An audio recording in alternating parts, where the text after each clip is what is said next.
Why am I always in Hyderabad?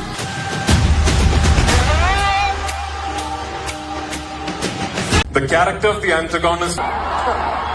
Baahubali जैसी movie को टक्कर देने आ गई है एसएस राजामौली की दूसरी मूवी जो कि 2027 में रिलीज होने वाली है। इस मूवी का नाम है वाराणसी। आज हम इस वीडियो में देखेंगे 20 major updates about the movie Varanasi.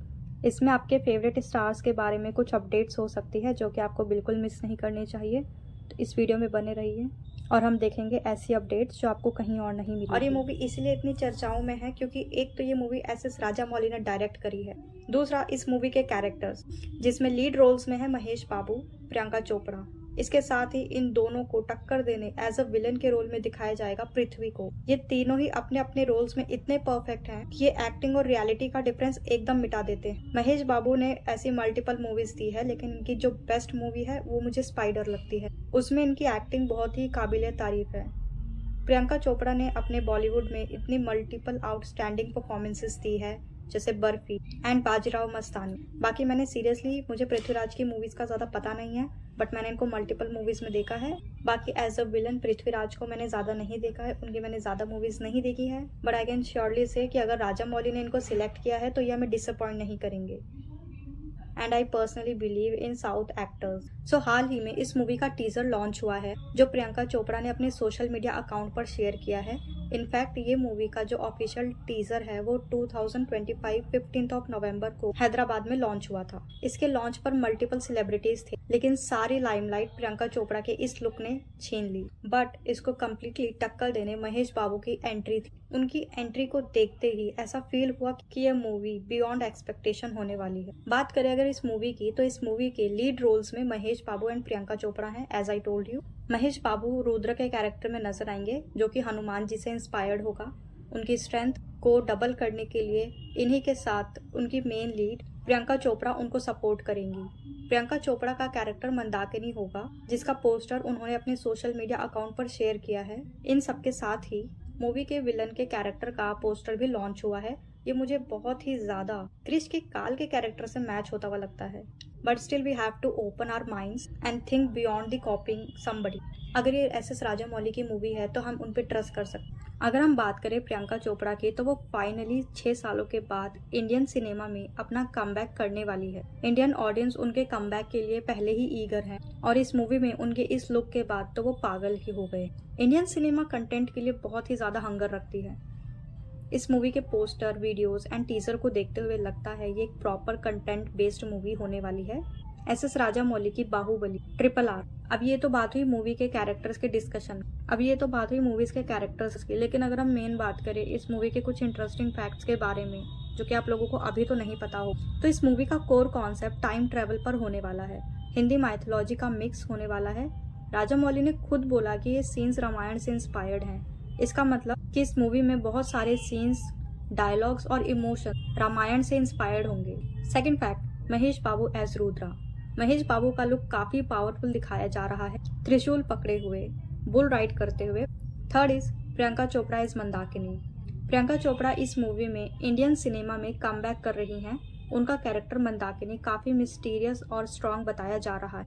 इसके साथ ही कुछ सीक्रेट्स भी होने वाले हैं जो कि आगे जाके रिवील। उनका first look as Kumbha is hilarious.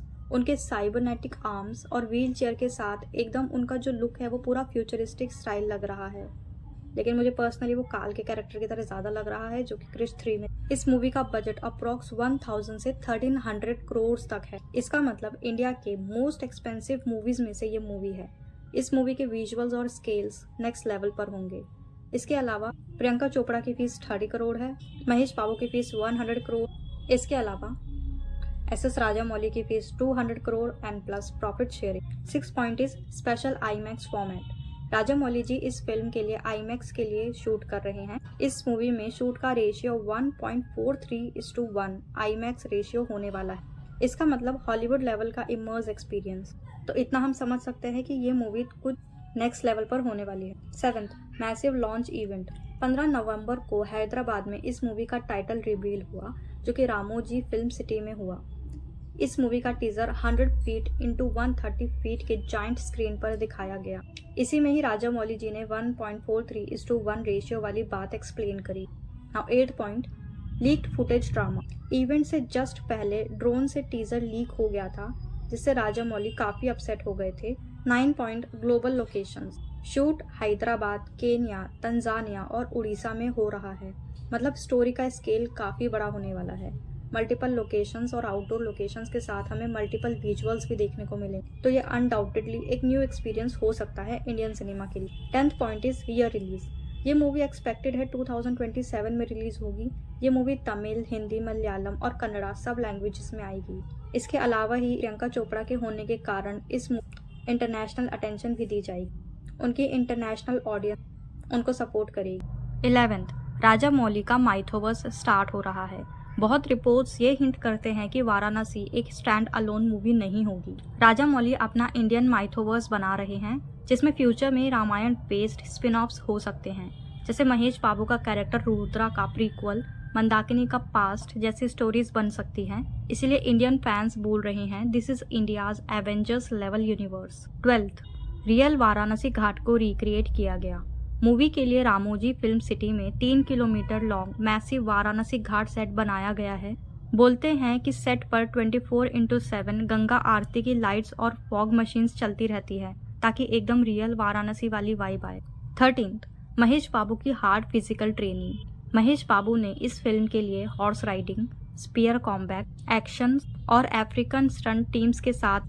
Fans बोल रहे हैं कि ये उनके करियर का मोस्ट फिजिकली डिमांडिंग रोल होने वाला है। 14th पॉइंट, प्रियंका चोपड़ा का इंडियन कमबैक रीजन। प्रियंका ने एक इंटरव्यू में कहा, it took a story like Varanasi to bring me back to India. उनका कैरेक्टर एक स्पिरिचुअल वॉरियर का मिक्स है, जिसमें इमोशंस और एक्शंस दोनों हैवी होने वाले हैं, और ऐसा कहा जा रहा है कि उनका रोल एक मिस्टीरियस गर्ल का हो सकता है, जिसके पास्ट और फ्यूचर का नहीं पता। नाउ 15 पॉइंट इज पृथ्वीराज का हाफ CGI लुक दिखाया जाएगा। पृथ्वीराज के फेस एक्सप्रेशंस रियल होंगे, लेकिन उनका अपर बॉडी CGI प्लस एनिमेट्रॉनिक से क्रिएट होगा। इंडिया में पहली बार ऐसे एक्सपेरिमेंट्स हो रहे हैं। 16, music by MM Keeravani but with African tribal fusion. Keeravani इस फिल्म में Indian classical plus African tribal plus futuristic synth का मिक्स यूज कर रही हैं। एक ट्रैक में 300 प्लस ट्राइबल ड्रमर्स इन्वॉल्व होने की न्यूज वायरल हुई है। Okay, now 17, time travel scenes shot with new flex camera 360 degree rig. Rajamouli ने एक नया कैमरा रिग बनवाया है, जिससे वो 360 degree slow motion time warp shots करेंगे। ये सेम टेक्नोलॉजी हॉलीवुड ने अभी तक यूज नहीं करी है। 18th पॉइंट, एक real solar eclipse scene. Movie के एक सीक्वेंस के लिए पूरा क्रू अफ्रीका गया था, जहां पर उन्होंने 2025 का solar eclipse real time capture किया, और राजामौली ने ये बोला कि CGI से अच्छा रियल एक्लिप्स होता है, इसीलिए उन्होंने रियलिटी को ज्यादा priority the. 19, Mandakini and Rudra के बीच डुअल टाइमलाइन स्टोरी एक नहीं 2 टाइम पीरियड्स में चलेंगी, एक एंशियंट एरा, एक फ्यूचरिस्टिक इंडिया। प्रियंका चोपड़ा दोनों टाइमलाइंस में अलग अलग वर्जन्स में दिखेंगी। फैंस थियोरीज में काफी बज़ है। 20th, biggest VFX team, VFX India, VFX Canada plus VFX New Zealand का स्टूडियो मिलकर साथ में क्रिएट कर रहे हैं। Total 2500 plus VFX artist involve होंगे। ये इंडिया का लार्जेस्ट CGI कोलैबोरेशन होगा। ये थी मूवी वाराणसी के बारे में 2020 अपडेट्स, जो कि आपको बस इस चैनल पर मिलेगी। ऐसी और भी वीडियो के लिए हमारे चैनल को लाइक करें, शेयर करें, सब्सक्राइब करें। और अगर ट्रेलर इतना धमाकेदार है तो आप सोचो कि मूवी कितनी पावरफुल होगी। That's it for today. See you soon with another video. Thank you.